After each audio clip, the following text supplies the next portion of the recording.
কুষ্টিয়ায় বঙ্গবন্ধুর ভাস্কর্য ভাঙচুরের প্রতিবাদে কঠোর অবস্থানে আওয়ামী লীগ ও সহযোগী সংগঠনের নেতাকর্মীরা। ঢাকা বিশ্ববিদ্যালয়ে বিক্ষোভ মিছিল করেছে ছাত্রলীগ। সাম্প্রদায়িক শক্তিতে প্রতিহত করতে সজাগ থাকার ঘোষণা তাদের। যুবলীগও নেমেছে রাজপথে। রাজধানীর বাইরে বিভিন্ন জেলায় বিক্ষোভ করেছে ক্ষমতাসীন দলের নেতাকর্মীরা।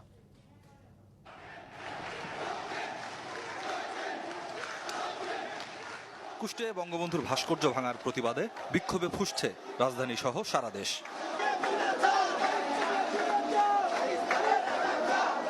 ঢাকা বিশ্ববিদ্যালয় ক্যাম্পাসে বিক্ষোভ করে ছাত্রলীগ। এ সময় সংগঠনের সভাপতি বলেন, বিজয়ের মাসে বঙ্গবন্ধুর ভাস্কর্য ভাঙা ন্যাক্কারজনক ঘটনা। সাম্প্রদায়িক ও মৌলবাদী শক্তিকে প্রতিহত করতে সারা দেশে সজাগ থাকবে নেতাকর্মীরা।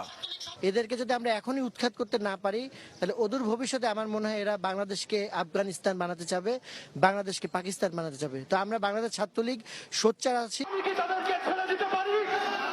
বঙ্গবন্ধু এভিনিউয়ে কেন্দ্রীয় কার্যালয়ের সামনে অবস্থান কর্মসূচি ও বিক্ষোভ করে যুবলীগ। সারা বাংলাদেশে এই মৌলবাদী শক্তিকে এই বাংলাদেশ থেকে বিতাড়িত করব। শুধু রাজধানী নয়, বিভাগীয় এবং জেলা শহরেও মাঠে নামে আওয়ামী লীগ নেতাকর্মীরা। ফরিদপুরে বিক্ষোভ মিছিল ও সমাবেশ থেকে মৌলবাদ ও জঙ্গিবাদের বিরুদ্ধে কঠোর হুঁশিয়ারি দেয়া হয়। এটা বঙ্গবন্ধুর ভাস্কর্যের উপর হামলা নয়, এটা হামলা এদেশের 18 কোটি মানুষের উপরে হামলা। কুষ্টিয়া, চাঁদপুর ও ঝিনাইদহ সহ অনেক জেলায় মানববন্ধন ও বিক্ষোভ কর্মসূচি পালিত হয়।